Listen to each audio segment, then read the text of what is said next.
Good morning, students.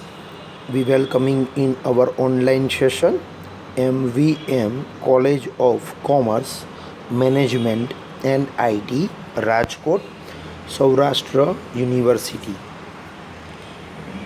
BCom SEM 4 students. Subject Corporate Accounting 2. Today is lecture number 10. Unit number 1, all of you know, amalgamation of companies.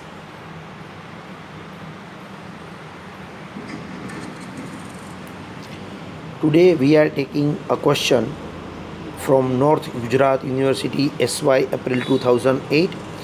A Limited and B Limited decided to amalgamate on 31st March 2017, for which A Limited takes over the business of B Limited. Their balance sheet on that date were as follows. First, the balance sheet related to A Limited. Balance sheet of A Limited is as under on 31st March 2017. In the liability side, equity shares of 10 rupees each, 10 lakh, 12% preference shares 10 rupees each, 4 lakh 40,000, general reserve 1 lakh, export profit reserve 60,000, profit and loss account 1 lakh 50,000, then 14% debenture 1 lakh, creditors 90,000 and other current liability 40,000. Total 19 lakh 80,000. In the asset side, land and building 5 lakh, plant and machinery 6 lakh 50,000, furniture 1 lakh 15,000, investment 1 lakh 40,000, stock 2 lakh 50,000, debtors 1 lakh 80,000 and cash and bank balance 1 lakh 45,000. Total 19 lakh 80,000. It is a balance sheet for A Company Limited, and this is the balance sheet of B Company Limited. Same, the figure will be changed only. Equity share 6 lakhs, 12% preference share 3 lakh 40,000, general reserve 50,000, export profit reserve 40,000, profit and loss account 1 lakh, debenture 14% 70,000, creditors 70,000, other current liability 30,000 and investment allowance reserve 20,000. And in the asset side, land and building 3 lakh 10,000, plant and machinery 3 lakh 40,000, furniture 70,000, investment 1 lakh, stock 1 lakh 90,000, debtors 2 lakh 6,000 and cash and bank balance 1 lakh 4,000. Total 13 lakh 20,000. Adjustments are there. A Limited took over the business of B Limited on 1st April 2017. A Limited paid the purchase price as follows. There are the 4 informations available. Number 1, 70,000 equity shares of 10 rupees each, fully paid to equity shareholders of B Limited. Number 2, 14% preference shares of 100 rupees each to make payment to preference shareholders of B Limited at a premium of 10%.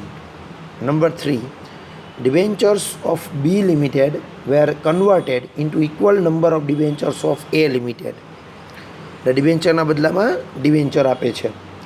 And number 4, the statutory reserve of B Limited are still to be retained for 2 more years. એટલે કે statutory જે reserve છે બરાબર, એને આપણે as it is રાખવાનું છે, એમાં કોઈ ચેન્જ કરવાના નથી. Prepare balance sheet of A Limited in the following 2 cases. આગળ જે સમ તમે કેલ્ક્યુલેટ કર્યા એ મેથડ જુદી હતી. હવે પછીના જે 2 લેક્ચરમાં આપણે મેથડ કેલ્ક્યુલેટ કરશું એ મેથડ જુદી છે. આ મેથડમાં ક્વેશ્ચનમાં નીચે એવું લખેલું હશે, if the amalgamation is in the nature of merger and if the amalgamation is in the nature of purchase. હવે આપણે જે મેથડ કેલ્ક્યુલેટ કરતા હતા આની પહેલાં એ આપણી મેથડ હતી નેચર ઓફ પરચેસ મેથડ, એટલે જેમાં આપણે પીસી કેલ્ક્યુલેશન્સ કરીને એટલું પેમેન્ટ આપતા હતા. પણ અહીંયા આપણે નવું શીખવાનું છે, if the amalgamation is in the nature of merger. તો તમારે વર્કિંગ નોટ કેવી રીતે થાય અને કેવી રીતે પ્રિપેર કરશો તમે balance sheet, how to prepare your balance sheet, એ આપણે જોવાનું છે. બરાબર. તો પહેલાં તો ક્વેશ્ચન આખો ધ્યાનથી વાંચવો જોઈએ. તમે ક્વેશ્ચન તમારી પાસે ન હોય તો તમે અને વિડીયો સ્ટીલ કરી અને ક્વેશ્ચન પહેલાં નોટ ડાઉન કરી લો. બુક અવેલેબલ હોય તો બુકમાં પણ આ ક્વેશ્ચન છે જ. બરાબર. તો તમે જોઈ શકો છો. આપણે પહેલાં કેલ્ક્યુલેશન્સ કરીએ. If the amalgamation is in the nature of merger. ધારો કે મર્જરથી આપણે સમ કેલ્ક્યુલેટ કરવો છે, તો આપણી વર્કિંગ નોટ કેવી રીતે થાય? તો મર્જરમાં આપણે નેટ એસેટ્સ કે પીસી કે એવું કંઈ ડાયરેક્ટ ફાઇન નહીં કરીએ. બરાબર. નેટ એસેટ્સ ક્યારે ફાઇન કરવાની? જ્યારે amalgamation is in the nature of purchase કહો ત્યારે. અહીંયા ડાયરેક્ટ તમારે લખવાનું સૌથી પહેલું ઇક્વિટી શેર. તમને કેટલા ઇક્વિટી શેર આપવાના છે? તો કે ફર્સ્ટ પોઈન્ટમાં કીધું હતું 70,000 ઇક્વિટી શેર, 10 રૂપીઝ ઇચ. સો 70,000 ઇન્ટુ 10 રૂપીઝ ઇચ, એટલે સીધો તમારો ફિગર આવી જશે 7 લાખ. જેટલા ઇક્વિટી શેર આપવાના હોય લખી નાખવાનું. બીજું લખવાનું છે તમને પ્રેફરન્સ શેર આપે છે. તો પ્રેફરન્સ શેર કેટલા આપે છે? તો ક્વેશ્ચનમાં એમ કીધું હતું કે 14% preference shares 100 rupees each to make payment of preference share holders of B limited at a premium of 10%. એટલે 10% પ્રીમિયમથી આપશે. તો અહીંયા પ્રેફરન્સ શેર હતા બી લિમિટેડમાં, ક્વેશ્ચનમાં જુઓ 3,40,000 પ્લસ 10% પ્રીમિયમ, એટલે 34,000નું પ્રીમિયમ થાય. તો આપણને પ્રેફરન્સ શેર આપશે 3,74,000. ટોટલ એમાઉન્ટ થશે 10,74,000. ટોટલ એમાઉન્ટ થશે 10,74,000. હવે 10,74,000ની સામે આપણે બી લિમિટેડમાં જોઈએ કે એ લોકોની ઓરિજિનલ વેલ્યુ શું હતી ઇક્વિટી શેરની અને પ્રેફરન્સ શેરની. તો ઇક્વિટી શેરની વેલ્યુ હતી 6 લાખ, પ્રેફરન્સ શેરની વેલ્યુ હતી 3,40,000. એટલે કે બેયને એડ કરતાં બેયની વેલ્યુ હતી 9,40,000. તો કેટલા રૂપીઝ મોર પે કર્યા? તો કે 1,34,000 તમે મોર પે કરો છો. 1,34,000 જેટલા રૂપીઝ તમે મોર પે કરો છો એને જીઆરમાં ટ્રાન્સફર કરવા જોઈએ. અહીં લખવાનું ટ્રાન્સફર ટુ જીઆર. એને શેમાં ટ્રાન્સફર કરવા જોઈએ? જીઆરમાં. GR means general reserve. તો જનરલ રિઝર્વમાં તમારે ટ્રાન્સફર કરવા જોઈએ. ધ્યાનથી જોઈ લ્યો. આ નેચર ઓફ મર્જરનો ક્વેશ્ચન છે. એમાં સૌથી પહેલાં જે ઇક્વિટી શેર આપ્યા હોય એની વેલ્યુ લખવાની, પ્રેફરન્સ શેર જેટલા રૂપીઝના આપ્યા હોય એની વેલ્યુ લખવાની. એટલે ટોટલ 10,74,000ના આપણે ઇક્વિટી અને પ્રેફરન્સ શેર આપે છે. એની સામે જૂના ઇક્વિટી શેર અને પ્રેફરન્સ શેર માઇનસ કરવાના. એટલે કેટલા રૂપિયા વધારે પે કર્યા છે એ ખબર પડશે. જેટલા રૂપીઝ મોર પે કર્યા હોય it is transfer to GR, general રિઝર્વમાં ટ્રાન્સફર કરશું. અને અહીંયા જે આપણે બેલેન્સ શીટ પ્રિપેર કરશું એ અકાઉન્ટિંગ સ્ટાન્ડર્ડ 14. અકાઉન્ટિંગ સ્ટાન્ડર્ડ 14 મુજબ આપણે આ કરીએ છીએ કે ગુડવિલમાં ટ્રાન્સફર કરવાના બદલે it is transfer two general reserve. તો એ જે નવા જે સ્ટાન્ડર્ડ આવ્યા છે એક્ટ 2013 એ મુજબ આપણે આ કેલ્ક્યુલેશન્સ કરીએ છીએ. હવે આની બેલેન્સ શીટ કેવી રીતે પ્રિપેર થાય એ જોઈએ. તો બેલેન્સ શીટ ડ્રો કરવાની સિસ્ટમમાં કોઈ ચેન્જ નથી. આપણે જેમ કરતા તેમ જ કરશું. Balance sheet of A limited as on 31 March 2017. આ પ્રમાણે પહેલાં તમે ડ્રો કરી લો. Equity and liabilities. Number 1 shareholders fund. Shareholders ફંડમાં આવશે A share capital, number 1 note, B reserve and surplus, note number 2. Second point non current liabilities. એમાં long term borrowings આવે છે ઓનલી, જેને આપણે નોટ નંબર 3 કહીએ છીએ, debenture. Then current લાયબિલિટીમાં ક્રેડિટર એન્ડ બિલ્સ પેએબલ. અને જો એક્સ્ટ્રા કોઈ હોય તો પછી અહીંયા તમારે 1-2 લાઇન રાખવાની, એમાં તમારે લખવાનું થાય. તો સૌથી પહેલાં આપણે નોટ નંબર 1 પ્રિપેર કરશું, શેર કેપિટલ. શેર કેપિટલનો ટોટલ અહીંયા આવશે 25,14,000. શું આવશે તો હું અહીંયા ઓરલી તમને કહી દઉં છું, પણ તમારે એને પ્રેક્ટિકલમાં એક નોટ બનાવવાની રહેશે. નોટની અંદર સૌથી પહેલાં આપણે એ કંપનીના ઇક્વિટી શેર્સ લખશું. હું નીચે ફિગર ખાલી કહેતો જાઉં છું. એ કંપનીના ઇક્વિટી શેર્સ લખવાના છે. તો કે એ કંપનીના ઇક્વિટી શેર્સ આવશે, એ નીચે તમને નોટ એક્સપ્લેન કરી દઉં છું. ઇક્વિટી શેર આવશે જેમાં એ કંપનીના છે 10 લાખ અને બી કંપનીને તમે આપ્યા છે 7 લાખ, તો ટોટલ થશે 17 લાખની ઇક્વિટી શેર. તમારે આ રીતના નોટ બનાવવાની છે, બરાબર. 17 લાખના ઇક્વિટી શેર્સ થશે. એ કંપનીમાં 10 લાખ છે, મર્જ કરીએ છીએ એટલે એ કંપનીના શેર્સ તો રહેશે જ. બી કંપનીને તમે 7 લાખના શેર્સ આપ્યા, એડ કરશું તો ટોટલ થશે 17 lakh. Next preference share. Preference શેર્સમાં તમારે 2 વાર બતાવવું પડશે, કારણ કે એ કંપનીમાં છે 12%ના 4,40,000. એ કંપનીમાં પર્સન્ટેજ જુદા છે, 12%ના પ્રેફરન્સ શેર છે. So we write the both are different. 12% preference share 4,40,000 અને બી કંપનીને તમે પ્રેફરન્સ શેર આપ્યા છે 14% વાળા.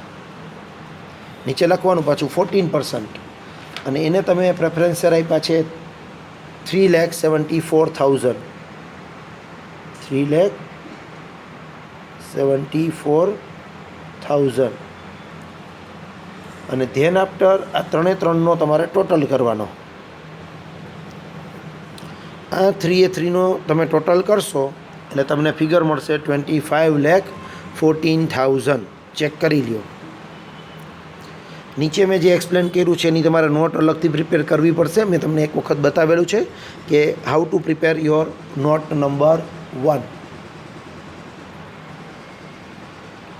ડન.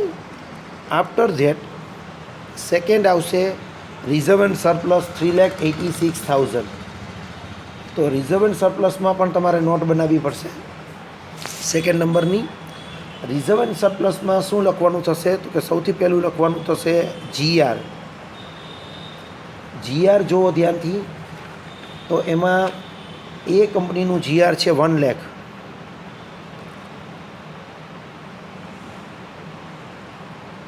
પછી બી કંપનીનું GR છે 50,000. તો એ અને બી કંપનીનું GR એડ કરશું અને એમાંથી માઇનસ કરશું જે આપણે વર્કિંગ નોટમાં મળ્યું હતું ટ્રાન્સફર ટુ GR 1,34,000. એ તમારે માઇનસ કરવાના થશે. જે નવું GR આપણે મળ્યું હતું 1,34,000 ટ્રાન્સફર ટુ જનરલ રિઝર્વ, અહીંયાથી ડિડક્ટ થશે તો તમને GRનો ફિગર મળશે 16,000 ઓનલી. ફરી એકવાર રિપીટ કરીએ. એ કંપનીનું GR અને બી કંપનીનું GR પ્લસ થશે 1 લાખ પ્લસ 50,000, અને વર્કિંગ નોટમાં આપણે જે GR મળ્યું હતું 1,34,000 અહીંથી ડિડક્ટ થશે, કારણ કે એ એકચ્યુઅલમાં ગુડવિલ હોય છે, આપણે કહીએ છીએ, પણ ગુડવિલ ડેબિટ થાય, પણ ડેબિટને બદલે આપણે અહીંથી શું કરશું, માઇનસ. એટલે GR મળશે 16,000. આમ ગુડવિલ હોય તો અસેટ સાઇડ લખવાનું થાય, એની બદલે આપણે એને GRમાં ટ્રાન્સફર કરી અને માઇનસ કરવાના થશે. ખાસ યાદ રાખજો. નેક્સ્ટ આવશે એક્સપોર્ટ પ્રોફિટ રિઝર્વ. તમને ક્વેશ્ચનમાં આપેલું જ છે એક્સપોર્ટ પ્રોફિટ રિઝર્વ. એ કંપનીમાં છે 60,000, બી કંપનીમાં છે 40,000. તો બેયને એડ કરશો તો ફિગર મળશે 1 લાખ. એ કંપનીમાં છે 60, બીમાં છે 40, બેયને એડ કરી દેવાના 1 લાખ. પછી આવશે ઇન્વેસ્ટમેન્ટ અલાઉન્સ રિઝર્વ, જે એ કંપનીમાં છે જ નહીં, માત્ર બી કંપનીમાં જ છે 20,000. એનો ફિગર છે 20,000. ઇન્વેસ્ટમેન્ટ અલાઉન્સ રિઝર્વ જોઈ લ્યો, બી કંપનીમાં સૌથી લાસ્ટમાં હશે. અને પછી આવશે પ્રોફિટ એન્ડ લોસ એકાઉન્ટ, બેયમાં છે. એ કંપનીમાં છે 1,50,000, બી કંપનીમાં છે 1 લાખ, તો તમારો ફિગર આવશે 2,50,000. સ્પેસ નથી એટલે સાવ ઝીણા ફિગરમાં દેખાય છે 2,50,000. અને 4 ટોટલ કરશો એટલે મળશે 3,86,000. આ તમારે જે મેં નીચે લખ્યું એ વર્કિંગ નોટ 2માં લખીને બતાવવાનું રહેશે. નેક્સ્ટ એના પછી આવશે લોંગ ટર્મ બોરોઈંગમાં ડિબેન્ચર 1,70,000. આ ઇઝી છે. એ કંપનીના ડિબેન્ચર છે, વર્કિંગ નોટ 3 કરીને બતાવવાનું. એ કંપનીના ડિબેન્ચર છે 1 લાખ, બી કંપનીમાં ડિબેન્ચર છે 70,000. જો તમારી પાસે ક્વેશ્ચન હશે સામે તો તમને ઇઝી પડશે જોવામાં, અને બેયનો ટોટલ કરો એટલે તમને મળી જશે 1,70,000. Next creditor, it is easy. A અને બીને એડ કરી દો 160. અને નેક્સ્ટ બિલ્સ પેએબલ એટલે અધર કરંટ લાયબિલિટી છે અહીંયા, એને આપણે બિલ્સ પેએબલ પણ કહી શકીએ અથવા અધર કરંટ લાયબિલિટી કરીને 70,000. દેન ટોટલ 33 લાખ. આ મર્જર મેથડથી તમારું બેલેન્સ શીટમાં લાયબિલિટી સાઇડનો કન્સેપ્ટ કમ્પ્લીટ થયો. હવે અસેટ્સ સાઇડ પહેલાં પ્રમાણે ડ્રો કરી લેવાનું અસેટ્સમાં, જેમાં ટેન્જિબલ અસેટ્સમાં વર્કિંગ નોટ 4 આવશે, જેનો ટોટલ આવશે 19,85,000. જો તમારી પાસે સામે ક્વેશ્ચન હોય તો ટેન્જિબલ એસેટ્સમાં 3 એસેટ્સ આવશે: land and building, plant and machinery and furniture. ફરીથી બોલું છું, land and building, plant and machinery and furniture. અને બે કંપનીના ફિગરને પ્લસ કરીને લખવાનું. એ કંપનીમાં 5 લાખ પ્લસ 3,10,000 છે લેન્ડ એન્ડ બિલ્ડિંગ, તો ટોટલ થશે 8,10,000. પ્લાન્ટ એન્ડ મશીનરી છે 650, 340 એટલે 9,90,000 થશે. Furniture 1,15,000 and 17,000. નો ચેન્જીસ, એક પણ ફિગરમાં ચેન્જ નથી, ખાલી ત્રણેયનો લખી અને ટોટલ કરવાનો છે એટલે 19,85,000 આવી જશે. નેક્સ્ટ ઇન્ટેન્જિબલ એસેટ્સ કોઈ છે નહીં, સીધું આવશે non current investment. Non current investment એટલે આમાં ઇન્વેસ્ટમેન્ટ આપેલું છે, તો એ કંપની અને બી કંપનીનું ઇન્વેસ્ટમેન્ટ છે એ આપણે મિક્સઅપ કરશું તો આન્સર છે 2,40,000. એ કંપનીમાં છે 1,40,000, બી કંપનીમાં છે 1 લાખ, ટોટલ 2,40,000. દેન સ્ટોક ઇઝી છે, અસેટ સાઇડ બનાવવું સાવ ઇઝી છે, ખાલી પ્લસ જ કરવાના છે. 250 plus 150 250 plus 190 so 440. Then debtors 180 plus 2,06,000 3,86,000. and cash 1,45,000 and 1,04,000 2,49,000. તો આ પ્રમાણે તમે એડ કરો, તમને 33 લાખ બેલેન્સ શીટમાં અસેટ સાઇડનો ટોટલ મળી જશે. It is a merger method. આ મર્જર મેથડથી આપણે બેલેન્સ શીટ પ્રિપેર કરી. નાવ અગેઇન આ ક્વેશ્ચન હજી બીજી વાર ગણવાનો છે. If the amalgamation is in the nature of purchase. તમે પરચેસ મેથડથી જો કેલ્ક્યુલેશન્સ કરતા હો તો ઓલ ઓફ યુ નો કે એમાં આપણે પહેલી વર્કિંગ નોટ કરીએ છીએ નેટ અસેટ્સ. એ આપણે જે મેથડ કરતા હતા એ જ મેથડથી કરવાનું થાય.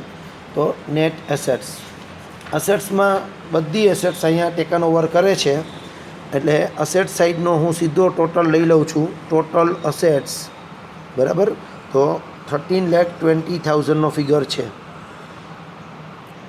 13,20,000. તમે લખી પણ શકો કે land and building, plant and machinery, furniture, investment, stock, debtors and cash, total 13,20,000.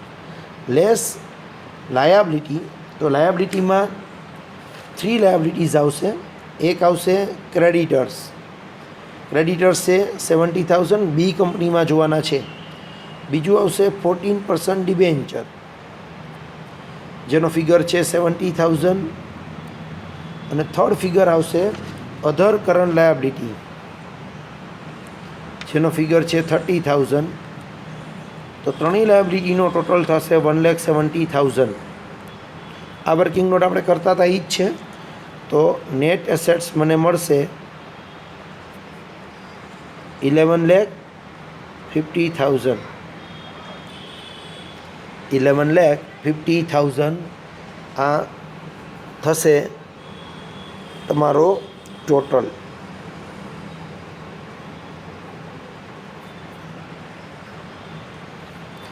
Next one working note 2 હજી આપણે બનાવશું. પીસીનો ફિગર તો સેમ જ આવશે, કારણ કે ઇક્વિટી શેર અને પ્રેફરન્સ શેર આપે છે. જેમ કે આમાં ઇક્વિટી શેર આપ્યા છે 70,000 ઇન્ટુ 10 એટલે 7 લાખ. બીજું આપ્યું છે પ્રેફરન્સ શેર, જેનો ફિગર હતો તમને ખ્યાલ છે 3,40,000.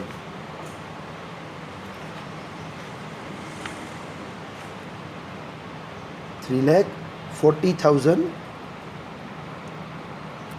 પ્લસ 10% પ્રીમિયમ એટલે 34,000 એટલે 3,74,000 થશે. ટોટલ 10,74,000. 10,74,000 તમારો ટોટલ થશે. ક્લિયર? 10,74,000 ટોટલ થઈ ગયો પછી તમને ખ્યાલ છે વર્કિંગ નોટ 3 આવશે, ગુડવિલ યા કેપિટલ રિઝર્વ. તો અહીંયા નેટ એસેટ્સનો ફિગર મોટો છે એટલે આપણે આન્સર શેનો મળશે? કેપિટલ રિઝર્વ, જેની ફોર્મ્યુલા છે નેટ એસેટ્સ માઇનસ પીસી. તો નેટ એસેટ્સ છે આપણી 11,50,000 અને પીસી આવ્યું હતું 10,74,000. તો મને કેપિટલ રિઝર્વ મળશે 76,000. આ જે 76,000નું કેપિટલ રિઝર્વ મળ્યું એ મારે રિઝર્વ એન્ડ સરપ્લસમાં લખવાનું થશે. કઈ મેથડમાં? નેચર ઓફ પરચેસ મેથડમાં. અને ગુડવિલ મળી હોય તો ગુડવિલ છે એ કેપિટલ રિઝર્વમાંથી લેસ કરીને બતાવવાની થાય છે, જે હમણાં આપણે આગળ મર્જરમાં જોયું હતું. નેક્સ્ટ, હવે આની આપણે બેલેન્સ શીટ બનાવવાની થાય તો ફરીથી એડિંગ આપવાનું. Balance sheet of A limited same to same balance sheet draw કરવાની. ફર્સ્ટ પોઈન્ટ શેર કેપિટલ આવશે 25,14,000, જે મેં તમને આગળ મર્જરમાં શીખડાવ્યું એ જ ફિગર આવીને ઊભો રહેશે, એમાં કોઈ ચેન્જ થશે નહીં. Is it same figure? Next, reserve and surplus, એનો ફિગર બદલાઈ જશે. આગળના સમમાં એટલે મર્જરમાં અને આમાં નેચર ઓફ પરચેસમાં શેનો ફિગર બદલાઈ જશે? રિઝર્વ એન્ડ સરપ્લસનો. આમાં રિઝર્વ એન્ડ સરપ્લસ આ રીતે આવશે. જનરલ રિઝર્વ, તો કે ખાલી જનરલ રિઝર્વ તમારે એ કંપનીનું જ લખવાનું થાય એટલે 1 લાખ. આમાં બી કંપનીનું ન લખવાનું હોય. પછી નવું તમને હમણાં મળ્યું કેપિટલ રિઝર્વ, એ લખવાનું થાય 76,000. ત્રીજું લખવાનું થાય પ્રોફિટ એન્ડ લોસ એકાઉન્ટ, એ પણ માત્ર એ કંપનીનું જ લખવાનું થાય એટલે 1,50,000. પછી export profit reserve. Export profit રિઝર્વમાં ક્વેશ્ચનમાં કીધું હતું કે જેને આપણે 2 યર્સ માટે કન્ટિન્યુ કરવાનું છે, fourth adjustment. The statutory reserve of B limited still to be retained for 2 more years, એટલે એને આપણે એ અને બીનું ભેગું કરીને લખશું 1 લાખ. આ ભેગું થશે 1 લાખ. અને ઇન્વેસ્ટમેન્ટ અલાઉન્સ રિઝર્વ એ પણ આપણે લખવું પડશે 20,000, કારણ કે એ સ્ટેચ્યુટરી રિઝર્વ કહેવાય. ઇન્વેસ્ટમેન્ટ રિઝર્વ પણ આપણે લખવું પડશે, એમાં તો છે જ નહીં. બીનો ફિગર આપણે લખવો પડશે, કારણ કે એ બંને reserve, export profit reserve and investment allowance reserve, it is called for statutory reserve. અને સ્ટેચ્યુટરી રિઝર્વ 2 વર્ષ માટે રાખવાના કીધા છે એટલે આપણે એ બી કંપનીના પણ લખશું. અને બધાનો ટોટલ કરો એટલે તમને મળશે 4,46,000. એક વખત ધ્યાનથી આ ફિગર ચેક કરી લ્યો.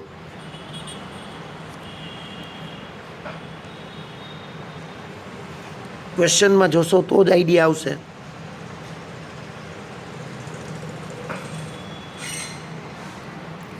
After that long term borrowing debenture આવશે 170, જે આગળ હતા એ જ આવશે સેમ ટુ સેમ. ક્રેડિટર પણ બંનેના એડ કરી દેવાના, એ અને બી ડિવિઝનના, એ અને બી કંપનીના 1,60,000. અને અધર કરંટ લાયબિલિટી પણ એડ કરી દેવાની 70,000.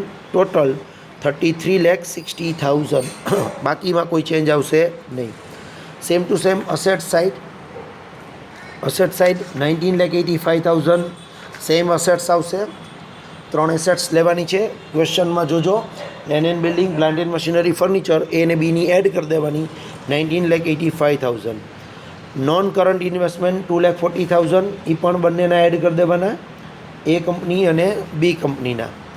અધર નોન કરંટ અસેટ્સ 60,000.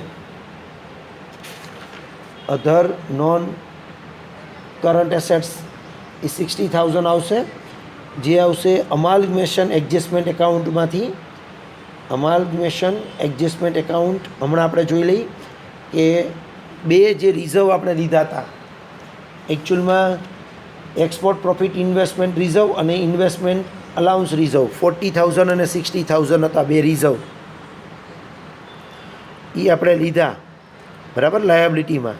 તો લાયબિલિટીમાં લીધા તો એને અસેટ્સમાં પણ લેવા પડે, કારણ કે તો જ બંને સાઈડનો આન્સર ઇક્વલ થાય. તો જે બે રિઝર્વ 2 વર્ષ માટે રાખવાના કીધા છે એ આપણે લાયબિલિટી સાઈડ રિઝર્વમાં એડ કર્યા. એ રિઝર્વ અહીંયા અધર નોન કરંટ એસેટ્સમાં લખાય 60,000. ધ્યાનથી ક્વેશ્ચનમાં જોઈ લ્યો. એક્સપોર્ટ પ્રોફિટ રિઝર્વ બી લિમિટેડમાં હશે 40,000, ઇન્વેસ્ટમેન્ટ અલાઉન્સ રિઝર્વ બી લિમિટેડમાં હશે 20,000. એની ઇફેક્ટ અહીંયા આપવાની છે. નેક્સ્ટ, સ્ટોક બેયમાં સેમ જ આવશે 440. અમાલ્ગમેશન મર્જર હોય યા પરચેઝ હોય, બેયનો સ્ટોક એડ કરી દેવાનો. ડેટર્સમાં પણ બેયના ડેટર્સ એડ કરી દેવાના 3,86,000 અને કેશ પણ બેયની એડ કરી દેવાની 2,49,000. તો ડિફરન્સ પડ્યો ખાલી માત્ર 60,000નો. જે રિઝર્વ અહીંયા 2 વર્ષ માટે રાખવાના છે એ આપણે રિઝર્વમાં એડ કર્યા લાયબિલિટી સાઇડ, અને અહીંયા અસેટ્સમાં એડ કર્યા. ટોટલ 33,60,000. ક્લિયર? તો અમાલ્ગમેશન અને મર્જર અને પરચેઝમાં આટલો ડિફરન્સ આવ્યો કે જે બે રિઝર્વ મર્જર હતું એમાં બેયના એડ કરીને લખીએ છીએ, એ અલગથી બતાવવાના નથી. જ્યારે અહીંયા પરચેઝમાં રિઝર્વમાં એડ કરવાના અને અલગથી એસેટ્સમાં બતાવવાના થાય. એવું લાગે તો આ ક્વેશ્ચન પાછો એક વખત રિપીટ કરીને જોજો, તો પરફેક્ટ મગજમાં બેસી જશે. ને ક્વેશ્ચન સામે રાખજો. જો નજર સામે ક્વેશ્ચન રાખશો તો જ તમને ઇઝીલી સમજાઈ જશે. આ ક્વેશ્ચન બુકમાં ઇલિસ્ટ્રેશન નંબર 9 છે. બુકની અંદર ઇલિસ્ટ્રેશન નંબર 9 છે. અને ન હોય તમારી પાસે બુક તો અત્યારે એક વખત ક્વેશ્ચન વિડીયો સ્ટીલ કરી અને લખી લો, અને પછી તમે ક્વેશ્ચન કેલ્ક્યુલેટ કરો. આજનું હોમવર્ક જે છે, બરાબર, એની અંદર ઇલિસ્ટ્રેશન નંબર 9, 10 અને એક્સરસાઇઝમાંથી ક્વેશ્ચન નંબર 11 અને 12. ઇલિસ્ટ્રેશન 9 એટલે આ સમ મેં અત્યારે કરાવ્યું એ આખો ગણાઈ જ ગયો. ઇલિસ્ટ્રેશન નંબર 9, 10, 11 અને 12 એક્સરસાઇઝમાંથી સમ કેલ્ક્યુલેટ કરવાના છે. ક્લિયર? Thank you.